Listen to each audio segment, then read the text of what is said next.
야고보서 3장의 주제는 지혜로운 삶이라고 이야기할 수가 있습니다. 그래서 전반부인 1절에서 12절까지는 지혜로운 언어 생활에 대해서 그렇게 이야기하고 있고요. 이제 3장 후반부에서는 우리가 추구해야 되는 진정한 지혜가 무엇인가 거기에 대해서 이야기를 하고 있습니다. 13절 말씀을 같이 한번 읽어보도록 하겠습니다. 시작. 너희 중에 지혜와 총명이 있는 자가 누구냐? 그는 선행으로 말미암아 지혜의 온유함으로 그 행함을 보일지니라. 여기 보면 지혜의 온유함으로 그 행함을 보여야 한다. 그렇게 이야기하고 있죠. 다시 말하면 그리스도인들은 지혜롭게 살아야 된다. 그 말입니다. 지혜. 이미 구약 시대부터 하나님의 사람들은 이 지혜의 중요성에 대해서 많이 강조해 왔습니다. 우리가 구약에 보면 욥기, 시편, 잠언, 전도서 이런 책들을 가리켜서 우리가 지혜 문학서다 그렇게 이야기를 하죠. 특별히 우리가 잘 아는 잠언서 4장 7절 말씀에 보면 이런 말씀이 기록되어 있어요. 지혜가 제일이니 지혜를 얻으라. 내가 얻은 모든 것을 가지고 명철을 얻을지니라. 우리가 구할 것이 많이 있는데 그러나 그 중에 가장 귀한 것, 우리가 가장 구해야 될 것, 그것은 바로 지혜다. 그 말씀입니다.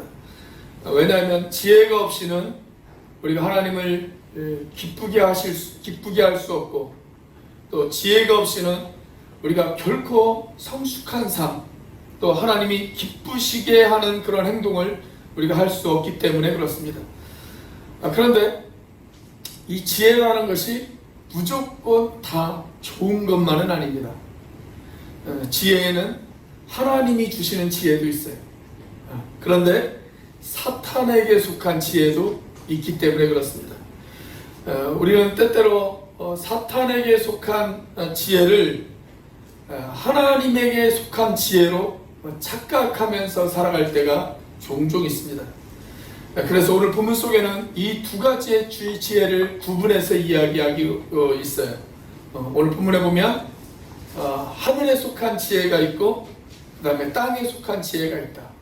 위로부터 난 지혜가 있고 땅에 속한 지혜가 있다. 그렇게 이야기하고 있습니다. 자, 먼저 17절 말씀해 보시면 위로부터 난 지혜는 이렇게 기록되어져 있죠. 이것은 하늘에 속한 지혜입니다. 정말 우리가 원하고 바라고 사모해야 될 지혜인데 그 지혜를 가리켜서 위로부터 난 지혜다. 그렇게 이야기하고 있어요. 자, 그런데 우리가 추구하지 말아야 될 지혜도 있어요. 그 지혜를 15절은 이렇게 표현해 놓고 있습니다. 우리 15절 말씀 같이 한번 읽어보겠습니다. 시작. 이러한 지혜는 위로부터 내려온 것이 아니요 땅 위의 것이요 정욕의 것이요 귀신의 것이니. 위에서 온 지혜가 아니라 땅에 속한 지혜가 있다. 그렇게 이야기하고 있어요. 이런 땅에 속한 지혜는 정욕의 것이고 귀신의 것이다. 그렇게 말씀하고 있습니다. 그래서 저는 오늘 땅에 속한 지혜와 하늘에 속한 지혜, 다시 말하면 사단에게 속한 지혜와 하나님에게 속한 지혜, 그것들의 차이점에 대해서 여러분들과 같이 은혜를 나누려고 합니다. 자, 먼저 우리가 추구하지 말아야 될 땅에 속한 지혜가 있습니다. 땅에 속한 지혜, 다시 말하면 세상에 속한 지혜, 또 다시 말하면 귀신에게 속한 지혜라고 이야기할 수가 있습니다. 이러한 땅의 지혜는 겉으로 보기에는 매우 영특한 것처럼 보입니다. 그러나 그것은 하나님의 지혜와는 전혀 상관이 없는 것이라고 오늘 성경은 저와 여러분들에게 이야기하고 있습니다. 이런 땅에 속한 지혜, 네 가지의 특징이 있어요. 네 가지의 특징. 자, 14절에 보시면 그 네 가지의 특징이 소개가 되어지고 있죠. 14절 말씀 같이 한번 읽어보겠습니다. 시작. 그러나 너희 마음속에 독한 시기와 다툼이 있으면 자랑하지 말라. 진리를 거슬러 거짓말하지 말라. 자, 여기 특별히 네 가지를 지적하고 있습니다. 뭘 지적하고 있습니까? 시기심, 다툼, 자랑, 거짓말. 이렇게 네 가지를 이야기하고 있습니다. 시기와 다툼에 근거한 것, 그리고 자랑하는 것, 그리고 거짓말하는 것, 이것들이 다 땅에 속한 지혜다. 그렇게 이야기하고 있어요. 자, 시기라는 것이 뭘까요? 시기라는 것은 다른 사람이 잘 되는 것을 보지 못하는 것, 그게 시기죠. 다른 사람이 잘 되는 것을 결코 내 눈으로 볼 수 없다. 이게 시기예요. 쉽게 말하면 뭡니까? 사촌이 땅을 사면 배가 아프다. 그것이 바로 시기의 영입니다. 시기의 영. 우리가 성경에 보면 이런 시기의 영을 가진 대표적인 사람들이 많이 등장을 합니다. 그 중에서 한 두어 사람을 꼽으라고 한다면 가장 대표적인 사람들이 요셉의 형들이죠. 요셉의 형들. 요셉이 어느 날 꿈을 꾸잖아요. 그리고 그 꿈을 자기 형들에게 이야기를 합니다. 그때 그 형들이 보인 반응, 무슨 반응이었어요? 요셉을 죽이려고 했어요. 요셉을 죽이려고 했습니다. 그때 그 형들을 지배하고 있었던 영이 바로 시기의 영입니다. 자, 또 사울왕을 한번 생각해 보십시오. 사울왕은 정말 시기의 대표적인 인물이다 라고 그렇게 이야기할 수가 있습니다. 처음에는 이 사울이 다윗을 아꼈죠. 그런데 점점 다윗의 인기가 올라가서 이제 자신의 인기를 능가하기 시작을 합니다. 그때 사울은 이 다윗을 더 이상 두고 볼 수 없다 라고 판단을 했어요. 그래서 다윗을 죽이는 일에 자신의 모든 것을 쏟아붓습니다. 이때 사울을 지배하고 있었던 영이 바로 시기의 영이다. 그렇게 이야기할 수가 있죠. 저는 시기하면 떠오르는 아주 대표적인 예화가 하나가 있어요. 이 예화는 교회사에 있어서 아주 유명한 그런 예화입니다. 1800년대 후반에 영국 런던에서는 당시 세계적인 설교자 세 사람이 동시대 같은 도시에서 사역을 감당을 했습니다. 이 세 명 중에 한 명은 지금까지도 우리가 설교의 황태자라고 불리우는 찰스 스펄전 목사님이십니다. 이분의 설교를 듣기 위해서 주일날 아침이 되어지면 런던 시내가 교통이 마비가 되어질 정도로 아주 유명한 목사님이시죠. 이분이 돌아가셨을 때 그 장례 행렬이 무려 9km에 이르는 그런 장례 행렬이 따랐다고 하니까 엄청난 그런 분이셨죠. 자, 또 한 명이 누구였냐면 성경 주석의 왕이라고 불리우는 조지 캠벨 몰건 목사님이십니다. 이분이 쓰신 성경 주석은 지금도 최고의 성경 주석 가운데 하나로 그렇게 손꼽히고 있습니다. 그리고 마지막 한 명이 F.B. 마이어 목사님이십니다. 이분은 최고의 강해 설교가이셨습니다. 이분의 인물 강해 설교는 지금도 최고의 설교 가운데 하나로 그렇게 손꼽히고 있습니다. 자, 이 세 분의 최고의 설교가들이 나이는 조금씩 다르지만 그렇지만 동시대 같은 도시에서 서로 다른 교회를 그렇게 섬기고 있었어요. 이 중에서 가장 크게 목회하셨던 분이 찰스 스펄전 목사님이시고요. 그리고 그 다음이 캠벨 몰건 목사님, 그 다음에 F.B. 마이어 목사님, 이렇게 목회를 하고 계셨습니다. 자, 어느 날 이분이 세 분이 아주 친했거든요. 아주 친했어요. 그런데 어느 날 캠벨 몰건 목사님이 미국으로 사역지를 옮기게 되어졌습니다. 한 5년 정도 미국으로 사역지를 옮기셨어요. 이분이 미국으로 사역지를 옮기시자 마이어 목사님이 몰건 목사님을 위해서 늘 중보하면서 기도하셨습니다. 그런데 5년 뒤에 이 캠벨 몰건 목사님이 다시 영국으로 돌아오셨어요. 그런데 그때부터 마이어 목사님이 몰건 목사님을 향한 기도가 나오지를 않는 것입니다. 왜 나오지 않았냐면 캠벨 몰건 목사님이 다시 영국으로 돌아오시자 자기 교회 교인들이 그 교회로 이동하기 시작을 하는 거예요. 자, 그래서 마이어 목사님의 가슴속에 찰스 스펄전 목사님과 캠벨 몰건 목사님을 미워하는 마음이 생겼어요. 시기심이 생겼어요. 지금까지는 서로 복음을 위해서 같이 열심히 사역을 감당했는데 이 세 사람의 관계에 금이 가기 시작을 했습니다. 자, 본인이 그런 마음을 갖기 시작하자 마이어 목사님 마음 가운데 너무나도 가슴 아픈 마음이 있었어요. 그래서 하루는 하나님 앞에 이렇게 기도하기 시작합니다. 하나님, 제 마음에 있는 이 시기의 영을 없애주세요. 제가 아주 좋은 믿음의 동역자였던 찰스 스펄전과 캠벨 물건 목사님에 대한 미워하는 마음이 제 마음에 생겨나기 시작했습니다.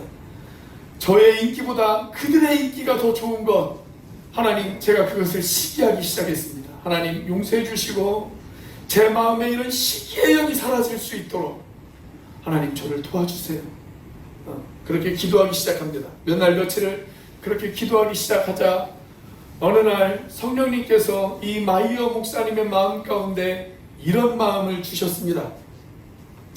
네가 그 시기의 마음을 없애달라고 나에게 기도하지 말고 이제 오히려 그들을 위해서 축복하면서 기도하면 어쩌겠니? 그런 마음이 들었어요. 자, 그때부터 이 FB 마이어 목사님이 이 두 분을 위해서 열심히 축복하면서 기도하기 시작했습니다. 결과가 어떻게 되어졌을까요? 결론적으로 말씀을 드리자면 이 세 교회가 더 크게 부흥하는 일들이 일어났습니다. 더 크게 부흥했습니다.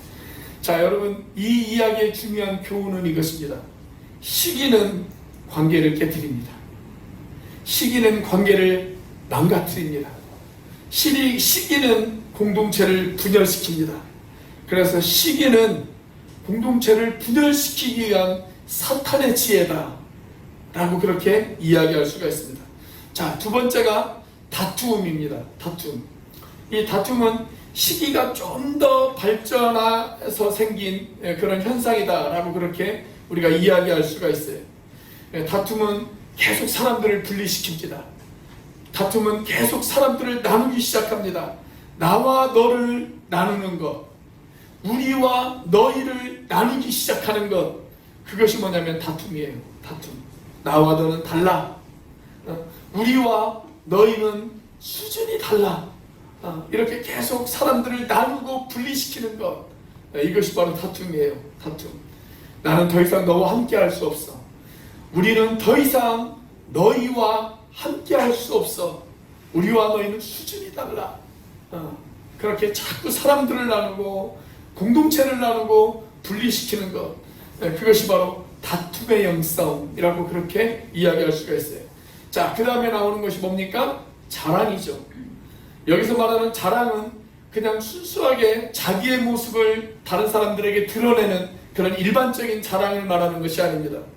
여기서 말하는 자랑은 일종의 우월감을 이야기합니다. 우월감. 나는 너보다 더 신실하고 거룩해. 나는 너보다 더 순결하고 하나님 앞에 더 정결해. 나는 너보다 더 능력이 있어. 나는 너보다 더 영적인 사람이야. 나는 너보다 도덕적으로 더 우월해. 이런 거, 이런 것이 바로 우월감이죠. 우월감. 자랑의 영성. 이것이 좀 더 나아가면 그것이 뭐가 되냐면 교만이 되어집니다. 자, 이런 시기와 다툼과 자랑이 있으면 결국 사실을 사실대로 바라보지 못해요. 그래서 사실을 왜곡하게 만듭니다.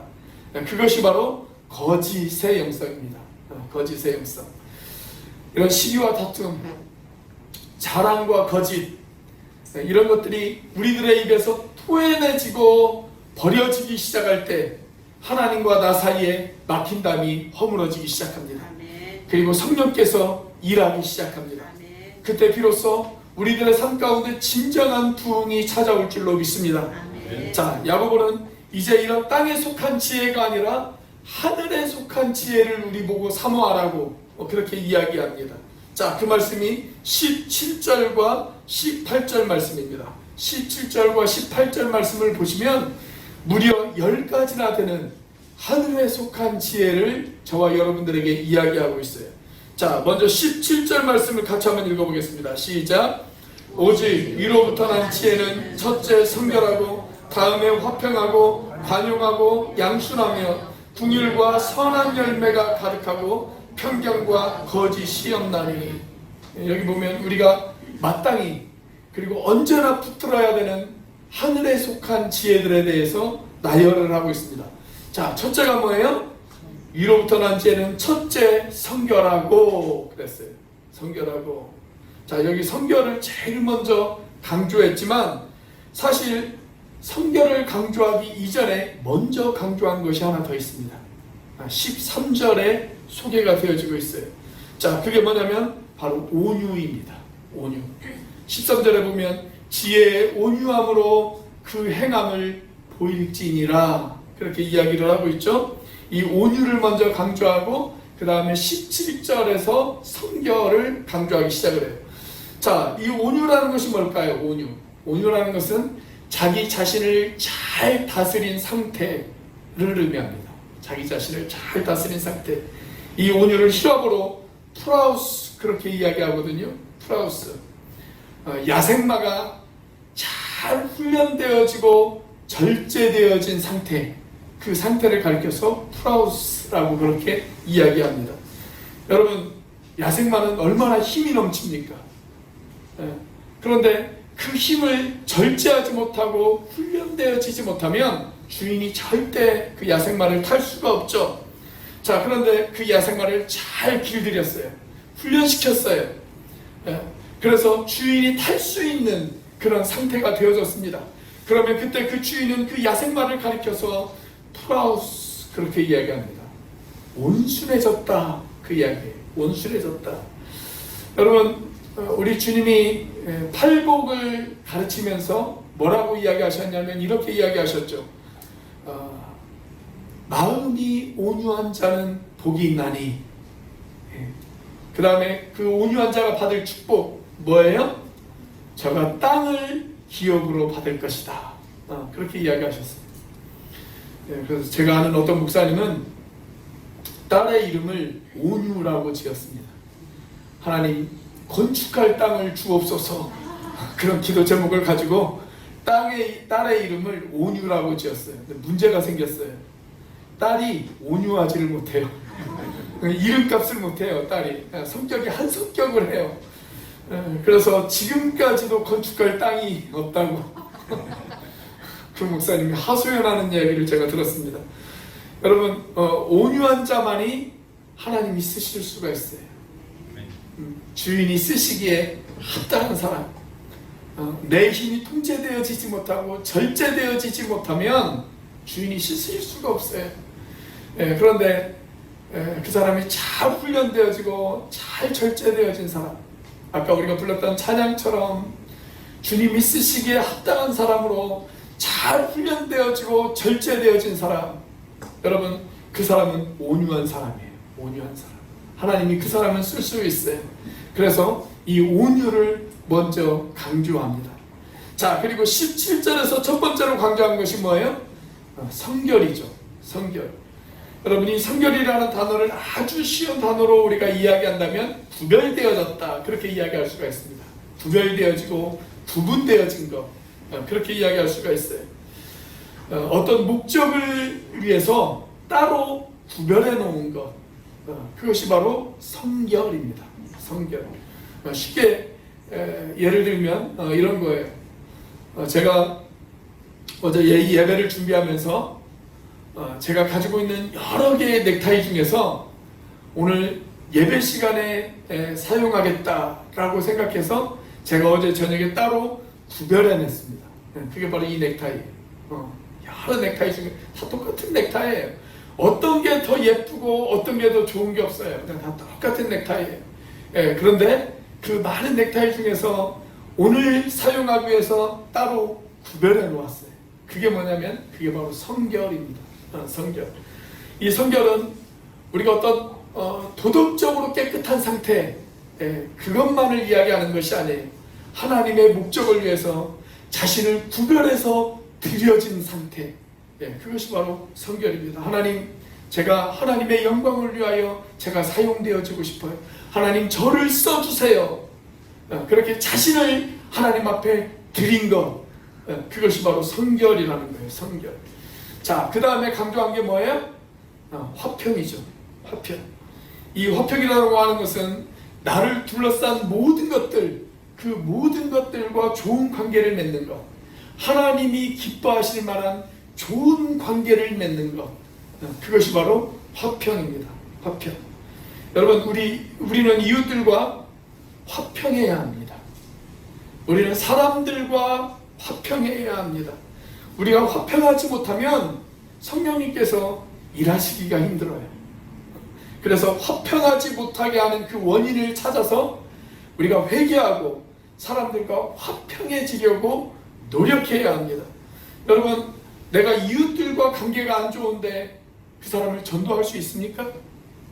여러분, 성령께서 일하시기 얼마나 힘드시겠어요. 그래서 먼저 이웃들과 안 좋은 관계의 원인이 무엇인지를 발견해야 돼요. 그리고 그걸 회개해야 돼요. 회개하고 그 사람과 좋은 관계를 맺을 수 있도록 노력해야 합니다. 그렇게 그 사람과 좋은 관계를 맺으면 그 다음에 성령님께서 일하시기가 얼마나 쉽겠습니까? 그렇죠? 여러분들은 어떻습니까? 아내나 남편과 화평하십니까? 여러분들 직장 동료들과 화평하신가요? 지체들과 화평하십니까? 여러분, 사람들과 화평이 깨지면 그 사람은 하나님과 화평을 유지하기도 어려워요. 그렇죠?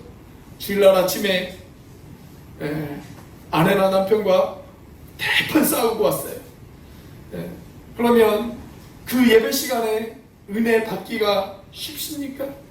힘들잖아요. 그래서 사람과의 화평이 깨지면 하나님과의 화평을 유지하는 것도 상당히 어렵습니다. 그래서 여러분들 자신을 위해서 사람과 화평해지도록 노력하셔야 돼요. 이것이 바로 하늘에 속한 지혜다 라고 성경은 이야기하고 있습니다. 자, 그 다음에 이야기하는 거 뭡니까? 관용입니다. 관용을 쉬운 말로 이야기한다면 친절이라고 이야기할 수가 있어요. 친절. 이 말의 본래의 뜻은 보기 싫은 것, 보기 흉한 것, 그것들을 덮어주는 것을 의미합니다. 덮어주는 것. 우리가 흔히 고린도전서 13장을 가리켜서 뭐라고 이야기를 하냐면 사랑장이다, 그렇게 이야기를 하죠.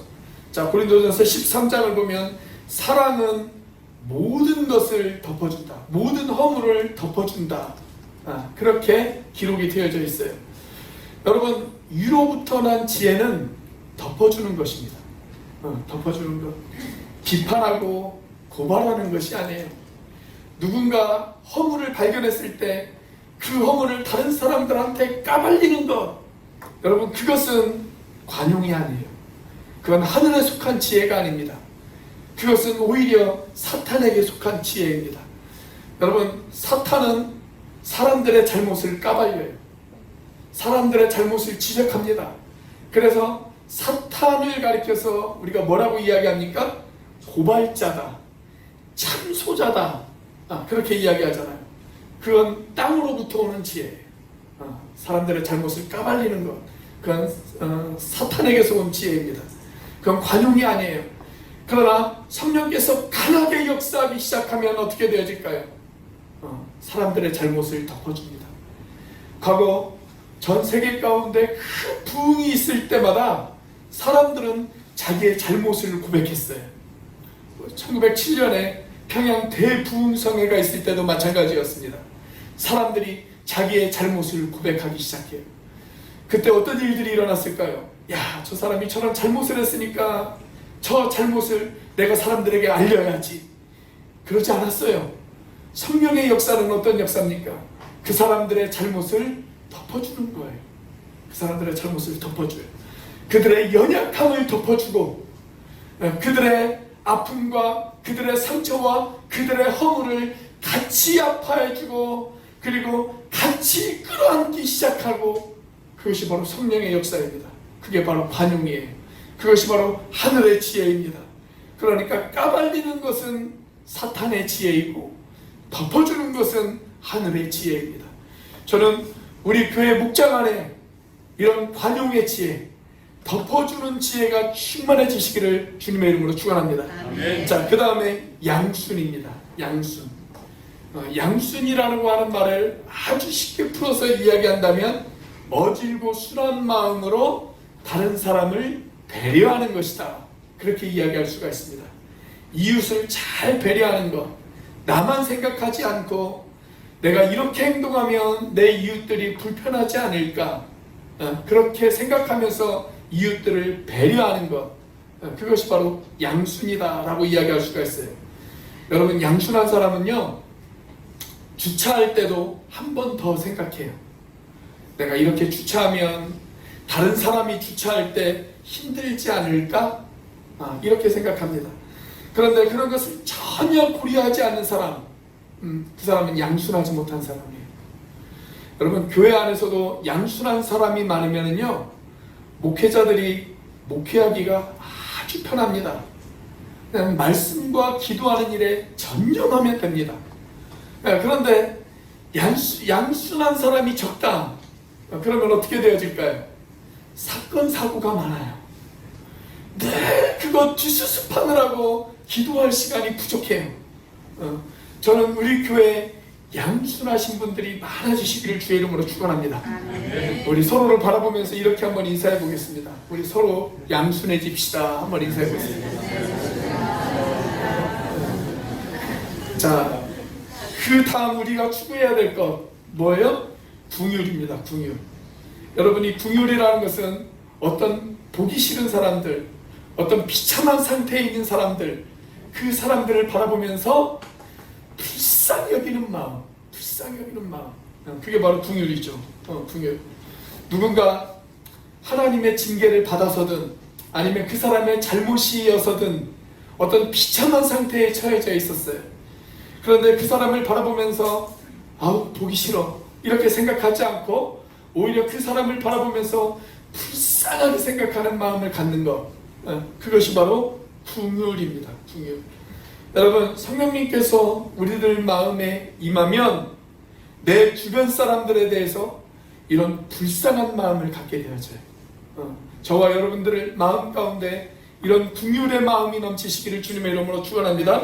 자, 그 다음에 나오는 것이 뭐예요? 선한 열매예요. 선한 열매. 여기서 말하는 선은 구체적으로 이웃들에게 어떤 도움을 베푸는 것, 그것을 말합니다. 누군가 안타까운 상황에 있을 때 참 안타깝다, 아우 참 안됐다, 그런 마음을 갖는 것, 그건 선이죠. 그건 선이에요. 그런데 그 선이 아직 열매를 맺지를 못했어요. 그래서 열매를 맺으려면 어떻게 해야 돼요? 구체적으로 도움을 줘야 돼요. 그것이 바로 선한 열매입니다. 성경에 보면 선한 사마리아인의 비유가 등장하지 않습니까? 강도 만난 이웃들을 바라보며 그 이웃을 향해 불쌍한 마음을 가졌어요. 근데 불쌍한 마음을 갖는 것, 그 궁휼한 마음을 갖는 것, 그것만으로는 아직 선한 열매를 맺지 못했습니다. 선한 열매를 맺으려면 이제 그 불쌍한 사람을 구체적으로 돕기 시작하는 것, 그것이 바로 선한 열매예요. 선한 열매. 자, 그 다음에 보면 편견과 거짓이 없다 그랬습니다. 먼저 편견이 없고 거짓이 없는 것. 자, 여기서 말하는 편견이라고 하는 것은요, 사람을 일관성 있게 대하지 못하는 것을 말합니다. 사람을 일관성 있게 대하지 못하는 것. 그래서 어떤 사람을 대할 때 이랬다 저랬다 그런단 말이죠. 그런 사람을 만나면 우리가 매우 혼란스럽죠. 자, 그런데 왜 사람을 일관성 있게 대하지 못하느냐? 내 안에 어떤 잘못된 생각을 가지고 있기 때문에 그래요. 그 사람에 대한 잘못된 생각을 가지고 있기 때문에. 그 잘못된 생각을 가리켜서 우리가 뭐라고 이야기합니까? 편견이다. 그렇게 이야기합니다. 편견이다. 자, 쉽게 예를 하나 들어볼까요? 여기 앉아 계신 우리 강맹수 권사님, 우리 강맹수 권사님의 이름만 듣고 야, 저분은 되게 무서울 것 같다, 이렇게 생각하는 것도 뭐예요? 편견이죠. 편견이에요. 제가 경험해보면 부드러워도 저렇게 부드러운 사람은 없어요. 그러므로 여러분, 우리가 편견을 없애달라고 기도하셔야 됩니다. 기도하셔야 돼요. 그것이 지혜예요. 지혜. 편견을 가지고 사람을 대하면 잘못된 관계를 맺어요. 그러나 편견이 없으면 그 사람과 올바른 관계를 맺을 수가 있습니다. 자, 그 다음에 거짓이 없다 그랬습니다. 거짓이 없다. 거짓은 정직하지 못하고 진실하지 못한 상태를 말하는 것이죠. 우리가 거짓이 있으면 상대방을 있는 모습 그대로 받아들일 수가 없어요. 그러나 거짓이 없으면 그 사람을 있는 모습 그대로 받아줄 수가 있단 말이죠. 자, 마지막으로 우리가 추구해야 될 지혜, 의의 열매입니다. 의의 열매. 쉽게 말하면 정의라고 그렇게 이야기할 수가 있어요. 정의. 자, 우리가 마지막 절 같이 한번 읽어볼까요? 시작. 화평하게 하는 자들은 화평하로 심어 의의 열매를 거두느니라. 자, 이미 화평이라고 하는 단어가 한번 나왔었죠. 한번 나왔어요. 그런데 여기 또 나와요. 그런데 여기에서 화평을 강조하고 있는 이유는 화평 자체를 강조하는 것이 아니라 사실은 의의 열매, 그 정의를 강조하기 위해서 화평이라고 하는 단어를 끄집어낸 것입니다. 그러니까 정의는 어떤 정의냐, 의는 어떤 의를 말하고 있느냐, 화평을 이루기 위한 의를 이야기하고 있습니다. 화평을 이루기 위한 의. 자, 우리가 정의를 추구할 때 어떤 사람은 정의 자체만 추구하는 사람이 있어요. 정의 자체만 추구하는 사람. 그래서 그렇게 정의 자체만 추구한다는 사람, 그 사람 옆에 있다 보면 다른 사람들이 다 죄인이 되어져요. 그러니까 어떤 사람은 옳은 걸 추구하는 거, 그건 좋은 거죠. 의를 추구하는 것은 좋은 거예요. 그런데 의를 추구한다는 명목 아래 다른 사람들을 다 난도질하는 사람이 있어요. 난도질하는 사람. 그건 올바른 정의가 아닙니다. 올바른 정의가 아니에요. 교회 안에서 정의를 주장하는 사람, 정의만 주장하는 사람. 근데 그 정의를 주장하는 사람 때문에 오히려 다른 사람들이 상처를 받아요. 계층이 갈라져요. 하나가 되어지지 못해요. 공동체가 어려워져요. 왜 그러냐면 그 사람이 의만 주장하기 때문에 그래요. 의만 주장하기 때문에. 의를 주장하는 건 좋은 일이지만, 그렇지만 의를 주장하되 어떤 의를 주장해야 되느냐? 화평을 위한 의를 주장해야 된다는 거예요. 화평을 위한 의. 화평을 위한 의를 주장하지 않고 그냥 의만 주장해서 공동체를 난도질했던 대표적인 부류의 사람들이 성경에 등장합니다. 그 부류가 누구냐면 바로 바리새인입니다. 바리새인. 여러분, 바리새인들이 정의를 주장했죠. 의를 주장했어요. 율법적인 의를 주장했어요. 그런데 그 의를 추구한다는 명목 아래 자기들과 같지 않은 사람들을 난도질하기 시작합니다. 자기들의 기준으로 사람들을 정죄하고 판단하고 비판하고 그랬어요. 그래서 예수님께서 이 바리새인들을 독사의 자식들아 라고 그렇게 이야기하지 않습니까? 여러분, 정의를 추구하는 건 좋은 일이에요. 그러나 그 정의를 추구한다는 명목 아래 다른 사람들을 비판하고 난도질하는 것, 그건 하나님이 요구하시는 정의가 아니에요. 하나님이 요구하시는 정의는 다른 사람들과 화평하게 하기 위한 정의입니다. 화평을 목적으로 하는 정의. 여러분, 교회 역사 가운데 보면 큰 부흥이 일어났을 때마다 사람들은 정의를 추구했어요. 그런데 그 정의가 다른 사람들을 비난하는 정의가 아니었어요. 오히려 다른 사람들을 끌어안는 정의였어요. 다른 사람들을 끌어안는 정의. 그래서 가정이 하나 되어지고 교회가 하나가 되어지고 사회가 하나가 되어졌습니다. 그래서 서로 얼싸안았습니다. 여러분, 사도행전에 일어났던 그 부흥의 역사를 한번 바라보십시오. 오순절 그들이 성령께서 그들 가운데 임했을 때 그들은 서로 비난하지 않았어요. 네가 예수님을 배신했잖아. 네가 예수님을 팔아먹었잖아. 그렇게 배신하지 않았어요. 오히려 그들은 끌어안았어요. 끌어안고 하나가 되어져서 그들은 같이 기도하며 교회 부흥을 위해서 같이 노력했습니다. 그들의 언어가 하나가 되어졌습니다. 그들의 생각이 하나가 되어졌습니다. 그들의 가치관이 하나가 되어졌습니다. 그들의 목적이 하나가 되어졌습니다. 그들의 사역의 방향이 하나가 되어졌습니다. 그래서 같은 것을 말하고 같은 것을 생각하고 같은 것을 위해서 그들이 땀을 흘리기 시작했습니다. 여러분, 예수님께서 돌아가시기 전에 감람산에서 기도하실 때 이렇게 기도하시잖아요. 아버지, 내가 아버지와 하나가 되어진 것처럼 저들도 하나가 되어지기를 원합니다. 그래서 성령께서 그들 가운데 임하셨을 때 그 기도가 응답되어졌습니다. 그들은 드디어 하나가 되어졌습니다. 그래서 같이 일하기 시작합니다. 같은 것을 위해서 그들이 땀 흘리기 시작합니다. 여러분, 우리를 자꾸 분열시키려고 하는 것, 그것은 사단의 역사예요. 그러나 우리를 하나가 되어지게 하는 것, 그것은 하나님이 주신 지혜입니다. 저는 우리가 이런 성령에 속한 지혜를 사모해서 저와 여러분들이 하나가 되어져 정말 아름다운 공동체, 하나님이 원하시는 하늘에 속한 그런 지혜를 사모하는 아름다운 공동체를 이루게 되시기를 주의 이름으로 축원합니다. 네. 기도하시겠습니다.